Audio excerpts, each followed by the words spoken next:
단 45일 만에 원금의 50%를 불려주고 90일이면 투자금을 정확히 2배로 만들어준다면 여러분은 어떻게 하시겠어요? 아마 대부분은 사기 아니야? 라고 의심하시겠지만 막상 내 눈앞에서 옆집 김 씨가 정말로 2배의 돈을 받아가는 걸 직접 본다면 마음이 흔들리지 않을 수 없을 거예요. 1920년 미국 보스턴에서 실제로 벌어졌던 일이에요. 수만 명의 사람이 이 말도 안 되는 약속에 홀려 전 재산을 던졌고 그 중심에는 인류 역사상 가장 화려한 사기꾼이라 불리는 남자 찰스 폰지가 있었습니다. 오늘은 100년이 지난 지금까지도 전 세계 모든 다단계 사기의 대명사로 불리는 폰지 사기의 시초, 그 소름 끼치는 진실을 파헤쳐 보려고 해요. 반가워요. 돈 냄새 나는 역사입니다. 우리는 지난 시간들을 통해 위대한 부자들의 성공 전략을 배웠지만 때로는 그 반대편에 있는 부의 이면을 보는 것이 우리 소중한 자산을 지키는데 더 큰 도움이 되곤 하죠. 콘텐츠를 연구하며 제가 깨달은 건 사기꾼들은 언제나 우리의 공포보다 탐욕을 훨씬 더 잘 이용한다는 사실이에요. 오늘 이 영상 하나면 여러분은 수법만 바뀔 뿐 본질은 똑같은 현대의 각종 코인 사기나 주식 리딩방 사기를 단번에 간파하는 통찰력을 갖게 되실 거예요. 오늘 이야기가 인생을 바꾸는 가장 강력한 방어 기제가 될 거라고 확신합니다. 시작하기 전에 구독과 좋아요, 전체 알림 설정 꼭 부탁드립니다. 자, 그럼 도대체 찰스 폰지라는 남자는 어떻게 그 똑똑하다는 보스턴 사람들을 단체 최면에 걸리게 만든 걸까요? 이야기는 폰지가 이탈리아에서 미국으로 건너온 1903년으로 거슬러 올라갑니다. 당시 그의 주머니에는 단돈 2달러 50센트뿐이었어요. 그는 식당 접시 닦기부터 시작해 온갖 굳은 일을 전전하며 한 가지를 뼈저리게 느꼈죠. 정직하게 일해서는 절대 큰 돈을 벌 수 없다는 비뚤어진 확신이었어요. 그러던 어느 날 그는 우연히 편지 한 통을 받게 되는데 그 편지 안에는 국제 반신권이라는 아주 생소한 종이 한 장이 들어있었습니다. 여기서 우리가 흔히 하는 오해가 있어요. 사기꾼들은 존재하지도 않는 허상을 판다고 생각하는 거죠. 하지만 진실은 달라요. 폰지는 아주 교묘하게 실제로 존재하는 경제적 허점을 파고들었거든요. 국제 반신권이란 국가 간의 우편물을 보낼 때 미리 요금을 지불하는 일종의 우표 교환권 같은 것이었는데 당시 전쟁 직후라 국가마다 환율과 물가 차이가 엄청났어요. 폰지는 계산기를 두드려봤죠. 이탈리아에서 싼 값에 반신권을 사서 미국에서 비싼 우표로 바꾸면 이론적으로 400% 이상의 수익이 나겠는데 이건 지금으로 치면 국가 간의 차익 거래와 똑같은 비즈니스 모델이었어요. 폰지는 사람들을 모아놓고 아주 당당하게 설명했습니다. 나는 이 반신권을 대량으로 매집해서 엄청난 수익을 낼 수 있는 시스템을 만들었습니다. 나에게 투자하면 수익금의 절반을 돌려드리겠습니다. 라고 말이죠. 사람들은 폰지가 보여주는 구체적인 환율 데이터와 수익률 계산식에 완전히 매료되었어요. 복잡해 보이는 전문 용어와 그럴듯한 서류들은 사람들의 의심을 잠재우기에 충분했거든요. 하지만 여러분, 여기서 폰지가 숨긴 치명적인 사실이 있었어요. 실제로 그 어마어마한 양의 반신권을 현금으로 바꾸는 시스템은 전 세계 어디에도 존재하지 않았거든요. 즉, 폰지의 사업 계획은 종이 위에서는 완벽했지만 현실에서는 단 1센트도 벌어들일 수 없는 껍데기뿐이었던 거예요. 그런데 놀랍게도 폰지의 사무실 앞에는 매일 아침 수천 명의 사람이 줄을 서기 시작했습니다. 수익을 냈다는 증거도 없는데 사람들은 왜 돈을 싸들고 찾아왔을까요? 과연 폰지는 돈 한 푼 벌지 않고 어떻게 투자자들에게 수익금을 지급했을까요? 그리고 그가 설계한 이 거대한 폭탄은 언제, 어떻게 터지게 되었을까요? 여러분, 폰지가 돈 한 푼 안 벌고 어떻게 수익금을 줬을까요? 비밀은 아주 간단하면서도 잔인했어요. 바로 나중에 들어온 사람의 돈을 먼저 들어온 사람에게 주는 것이었죠. 이걸 우리는 지금 돌려막기라고 부르지만 당시 사람들에게는 마법 같은 금융혁신으로 보였거든요. 1920년 보스턴 시내에는 매일 아침 진풍경이 벌어졌어요. 폰지의 사무실인 증권교환회사 앞에는 돈을 싸들고 온 사람들이 수백 미터씩 줄을 섰죠. 재밌는 건 그 줄에는 평범한 노동자들만 있었던 게 아니라는 거예요. 보스턴의 경찰관들, 시청 공무원들, 심지어 금융을 좀 안다는 은행원들까지 자기 월급을 폰지에게 맡겼습니다. 여기서 폰지의 천재적인 심리 전술이 나옵니다. 그는 일부러 사람들에게 투자금을 회수해 가라고 권했어요. 약속한 45일이 지났을 때 돈 여기 있습니다. 가져가시겠습니까? 아니면 이 수익금까지 합쳐서 재투자하시겠습니까? 라고 물었죠. 실제로 폰지에게 돈을 찾아간 사람은 거의 없었고 오히려 수익금을 받다는 소문이 퍼지면서 더 많은 사람이 몰려왔습니다. 이게 바로 폰지 사기가 폭발적으로 성장한 진짜 동력이었어요. 하지만 여러분, 이 시스템에는 아주 치명적인 약점이 하나 있었습니다.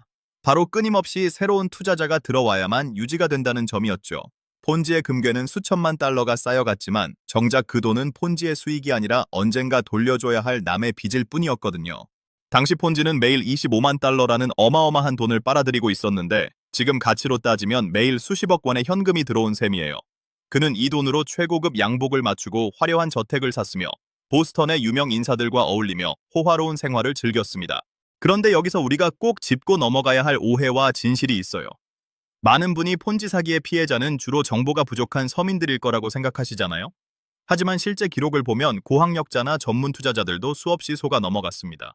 왜일까요? 바로 권위의 오류 때문이에요. 내 옆에 유명한 변호사가 투자했다고 하니까 저명한 정치인이 폰지와 악수하는 사진을 보니까 나도 모르게 의심의 끈을 놓아버린 거죠.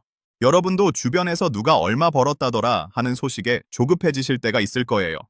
그럴 때일수록 크라수스가 정보의 길목을 지켰던 것처럼 우리도 이 수익이 어디서 나오는지 그 본질을 아주 냉정하게 따져봐야 합니다. 자, 이제 폰지의 제국의 균열이 가기 시작하는 과정을 살펴볼까요? 1920년 7월 보스턴 포스트라는 신문의 한 기자가 아주 날카로운 질문을 던지기 시작했어요. 만약 폰지가 말한 대로 국제 반신권으로 돈을 벌고 있다면 전 세계에 유통되는 반신권의 총량이 폰지가 거래한다고 주장하는 양보다 훨씬 많아야 하는데 실제로는 그렇지 않다는 것을 발견한 거죠. 기자가 이 의혹을 보도하자 사람들은 술렁이기 시작했습니다. 폰지는 여유로운 척하며 기자들을 사무실로 초대해 도넛과 커피를 대접했지만 그의 손은 미세하게 떨리고 있었어요. 과연 폰지는 이 위기를 어떻게 모면하려 했을까요? 그리고 단 한 번의 회계 감사로 이 거대한 환상이 산산조각 나는 그 처참한 붕괴의 순간은 어땠을까요? 기자가 던진 날카로운 질문에 보스턴 시내는 순식간에 얼어붙었습니다. 폰지는 여전히 당당한 척했지만 이제는 말로만 버틸 수 있는 단계가 아니었거든요. 1920년 8월 드디어 당국의 대대적인 회계 감사가 시작되었습니다. 조사관들이 폰지의 장부를 낱낱이 파헤치기 시작하자 폰지가 그토록 자랑하던 국제 반신권의 실체가 드러났어요. 여러분, 조사 결과가 어땠을 것 같나요? 폰지가 그동안 사들였다고 주장한 반신권은 단 몇백 장에 불과했습니다. 수만 명의 투자자에게 수익을 나눠주려면 수억 장의 반신권이 있어야 하는데 실제로는 우체국 구석에 굴러다니는 몇 장이 전부였던 거예요. 조사가 진행되는 동안 폰지의 사무실 앞은 아수라장이 되었습니다. 소문을 들은 투자자들이 내 돈 내놔라 라고 외치며 몰려들었죠.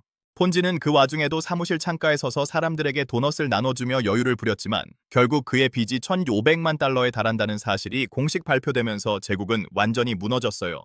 지금 가치로 환산하면 수천억 원의 돈이 공중으로 사라진 거예요. 폰지는 사기 혐의로 체포되었고 수천 명의 보스턴 시민은 평생 모은 노후 자금과 집 보증금을 하루아침에 날리게 되었습니다.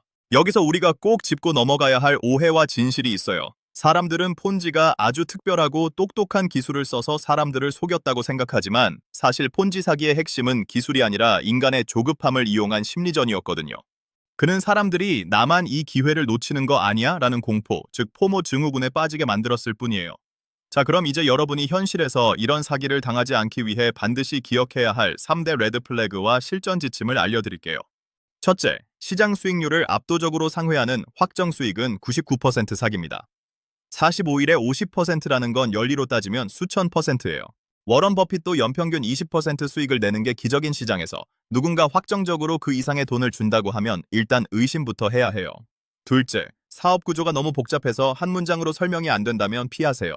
폰지의 반신권 차익 거래처럼 뭔가 그럴듯해 보이지만 실제로 어떻게 돈을 버는지 명확하지 않은 것들은 대개 거짓일 확률이 높습니다. 셋째, 새로운 사람을 데려오면 인센티브를 준다는 조건이 붙는다면 100%입니다. 이건 신규 투자자의 돈으로 기존 투자자의 이자를 주는 폰지 사기의 전형적인 모습이거든요. 여기서 이런 질문을 하실 수도 있어요. 요즘은 나라에서 관리를 잘하니까 괜찮지 않을까요? 천만의 말씀이에요. 폰지 사기는 100년 전이나 지금이나 똑같이 반복되고 있습니다. 수법만 우표해서 가상화폐로, 해외 부동산으로, 미술품 조각 투자로 바뀔 뿐이죠. 2008년 월스트리트 사상 최대의 사기극을 벌인 버나드 메이도프 사건도 본질은 폰지 사기와 완전히 똑같았습니다. 오늘 이야기를 마무리해볼게요. 찰스 폰지는 감옥에서 나온 뒤에도 정신을 못 차리고 또 사기를 치려다 브라질에서 쓸쓸하게 생을 마감했어요. 그는 죽기 직전 나는 사람들에게 마법 같은 경험을 선사했다며 자기 합리화를 했지만 그 마법의 대가는 너무나 가혹했습니다. 오늘의 핵심 요약 3줄입니다.